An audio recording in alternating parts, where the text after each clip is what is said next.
Math solutions for everyone. Good morning.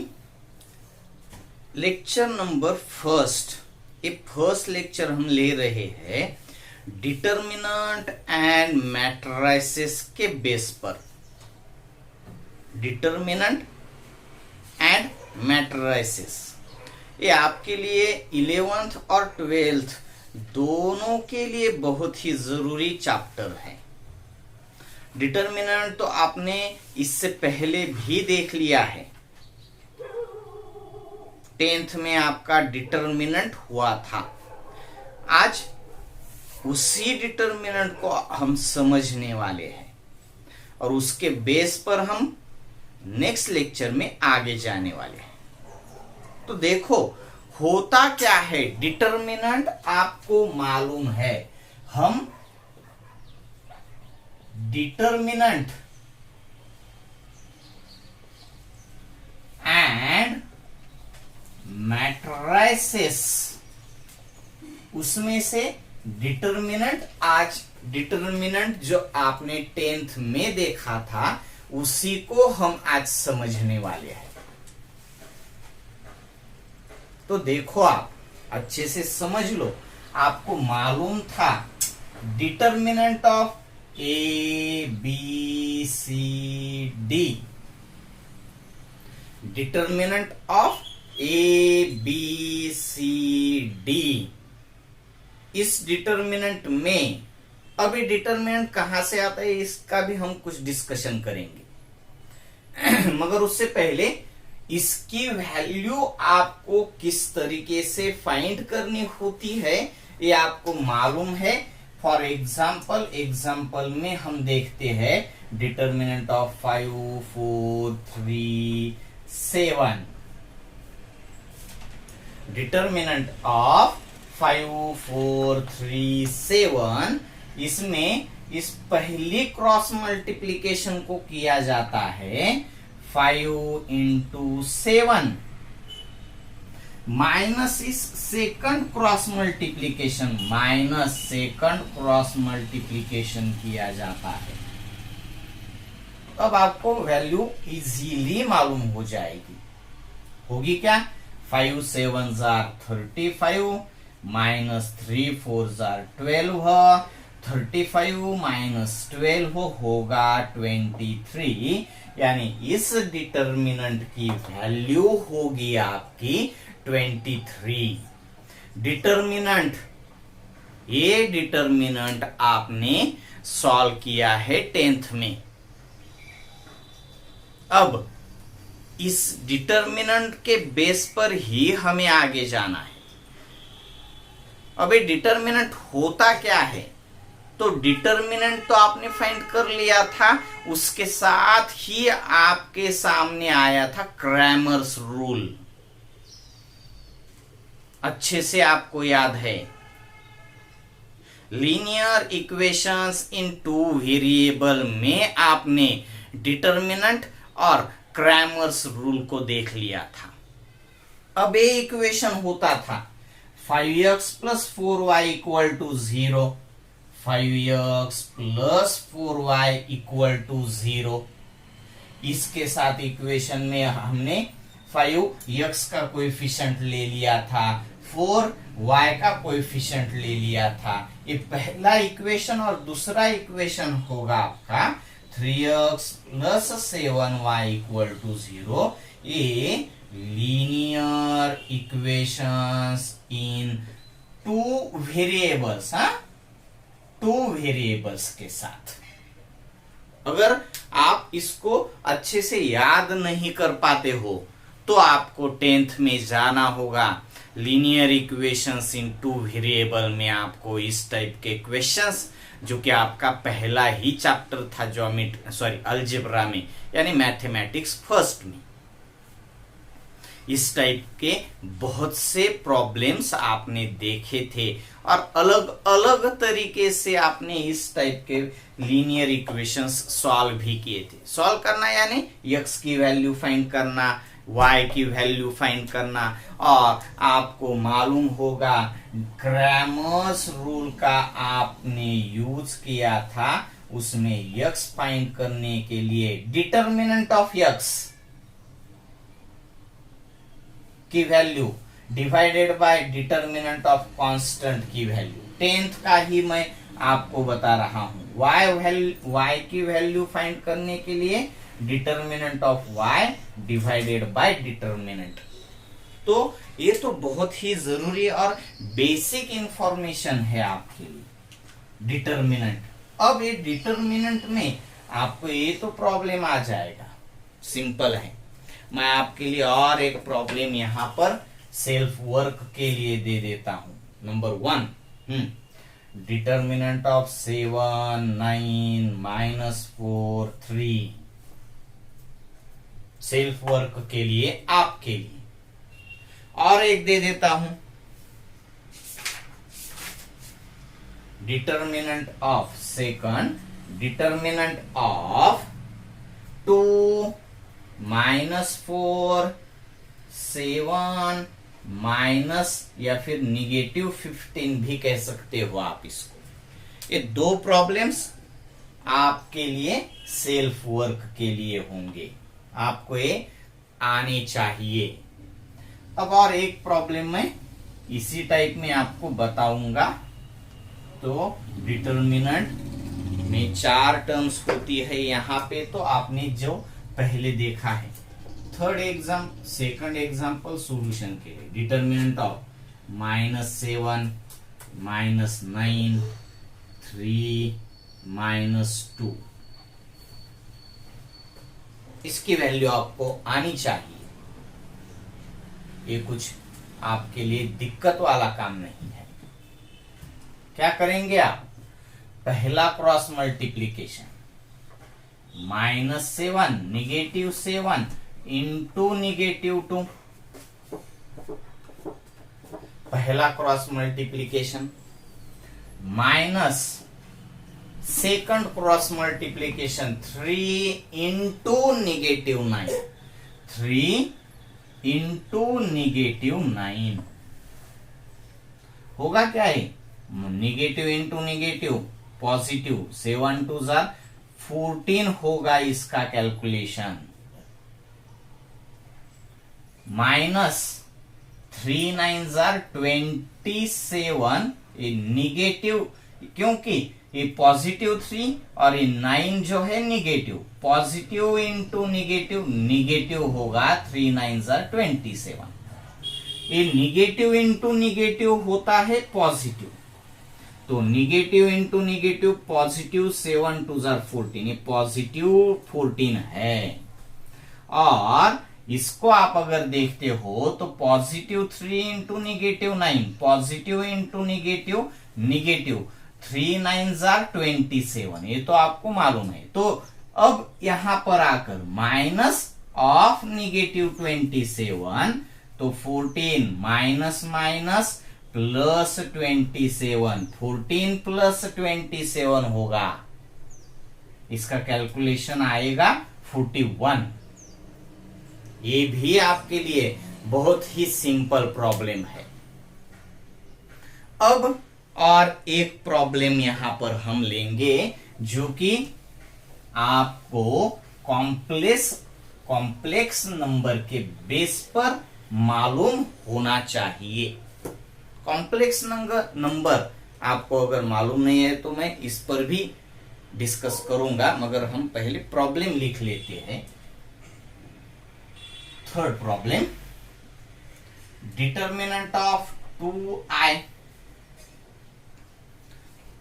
3, 4 और negative i। अब i क्या होता है आपको मालूम होगा, i क्या होता है। नहीं मालूम है तो भी मैं आपको बता देता हूं। कॉम्प्लेक्स नंबर, जबकि एक बात आप अच्छे से देख लीजिए, 9 का रूट आपको मालूम है, square root of 9 is 3,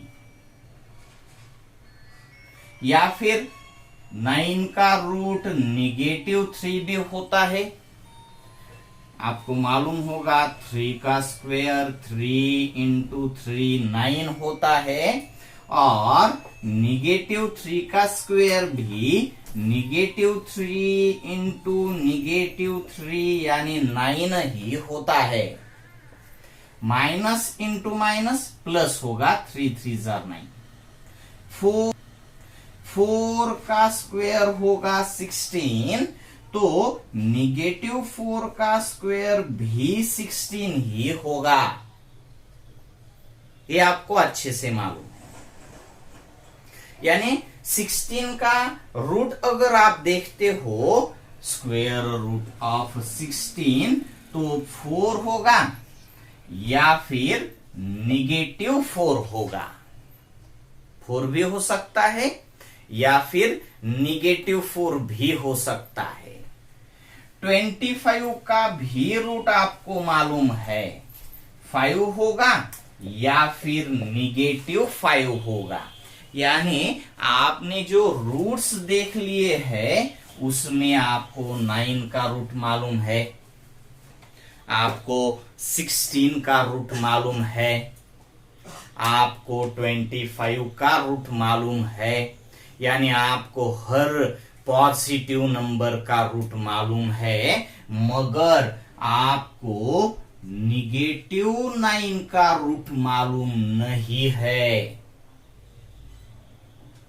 complex number को मैं आपको समझा रहा हूं, तो आपको देखना है -√9 कैसे लिखेंगे आप। -1 यानी -1 इंटू √9। -9 किस तरीके से देखते हैं आप, तो -1 का रूट और 9 का रूट। 9 का रूट तो आपको मालूम है 3 होता है, और इसको हम लिखेंगे i। कॉम्प्लेक्स नंबर में i किसको लिखा जाता है, तो -√1 रूट ऑफ -1 रूट ऑफ -1, इसको आप i कहते हो। यानी जो यहां पर i दिया गया है, इसको कई बार आयटा भी कहा जाता है, IOTA आयटा। मगर मैं यहां पर सिर्फ आपको i ही कहूंगा, i से ही मैं इसको रीड करूंगा। कई बार अगर आप देखते हो तो इसको आयटा भी कहा जाएगा, मगर मैं सिर्फ i ही कहूंगा। i की वैल्यू क्या होगी, रूट ऑफ -1, रूट ऑफ -1। तो मैंने आपको पहली नंबर 1 i की वैल्यू बता दी, मैं सीधे लिख देता हूं। i की वैल्यू होगी क्या, रूट ऑफ -1। तो आपको सेकंड i स्क्वेयर फाइंड करना है। क्या होगा i square, i into i, यानी होगा root of -1 into root of -1, यानी ये होगा -1। रूट इंटू रूट स्क्वेयर हो गया ना, तो ये वैल्यू होगी -1। आपको थर्ड फाइंड करना है i का square, sorry cube. Root of -1 into root of -1 into root of -1, ये होगा -1। और इसके लिए आप फिर से i लिख सकते हो, यानी -i होगा। i का क्यूब होगा क्या, -i। आपको फोर्थ में i का फोर्थ पावर भी फाइंड करना है, और फिफ्थ में आपको i का फिफ्थ पावर भी फाइंड करना है। सेल्फ वर्क में 1 1 2 3 4 5 कॉम्प्लेक्स नंबर में ये बात बहुत ही जरूरी है आपके लिए। अब कॉम्प्लेक्स नंबर अगर आपको इसमें दिक्कत है तो तो आप सीधे मुझे कमेंट बॉक्स में भी लिख सकते हो, मैं फिर से सेपरेट कॉम्प्लेक्स नंबर पर लेक्चर ले लूंगा।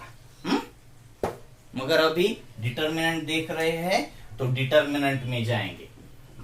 फर्स्ट क्रॉस मल्टीप्लीकेशन होगा 2i इंटू -i, पहला cross multiplication, minus second cross multiplication होगा 4 इंटू 3, 2 इंटू, ये 2 जो है पॉजिटिव वाला है, और ये जो i है 1i वो होगा निगेटिव, तो पॉजिटिव इंटू निगेटिव होगा निगेटिव, 2 1s are 2 होगा, और i का होगा i इंटू i का स्क्वेयर। माइनस तो माइनस ही बनता है, इसमें कुछ बदलाव नहीं होगा। 4 3s are 12 हो बनता है। अब आपको इसकी वैल्यू मालूम है, -2 इंटू इसकी वैल्यू है -1, अभी हमने देख ली थी, और -12 हो तो as it is, -2 into -1, minus into minus plus, 2 1s are 2 यानी +2, और -12 हुआ यानी +2 -12 का कैलकुलेशन आता है -10। ये आपको अच्छे से समझ लेना है, इस प्रॉब्लम को आप अच्छे से समझ लीजिए। इसके बाद एक प्रॉब्लम मैं आपके सामने रखता हूं, इसको इरेज कर देता हूं, और थर्ड फोर्थ प्रॉब्लम हम ले लेते हैं यहां पे आयटा की बेस पर ही।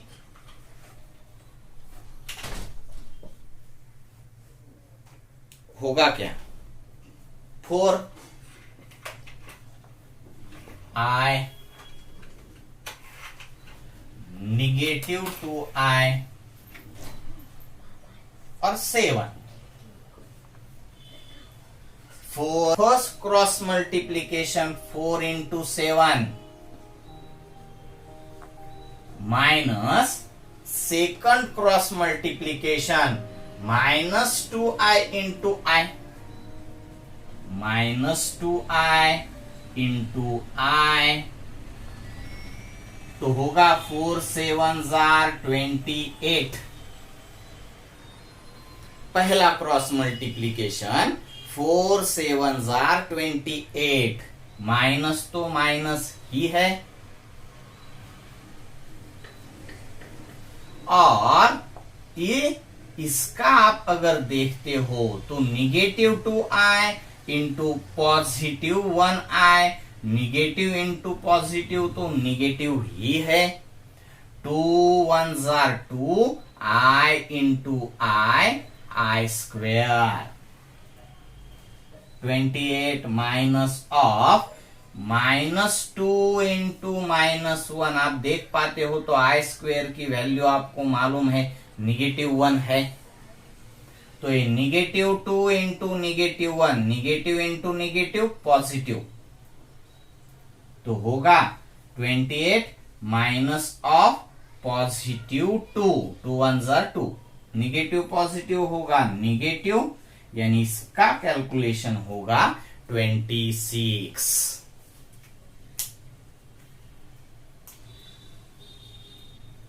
अब इसके बेस पर कुछ आपके लिए प्रॉब्लम्स सेल्फ वर्क के लिए जो पहले दिए हैं वो भी आप कंप्लीट कर दीजिए। Determinant of 4i into 2i 3i और -7i, पहला। दूसरा डिटर्मिनेंट ऑफ 7 5i 3i 8, ये दो प्रॉब्लम्स। डिटर्मिनेंट की स्टार्टिंग है, बहुत ही इजी चैप्टर, डिटर्मिनेंट भी आपको चाहिए होगा और उसके बेस पर हमें आगे जाकर मैट्रिसेस भी देखना है। ओके।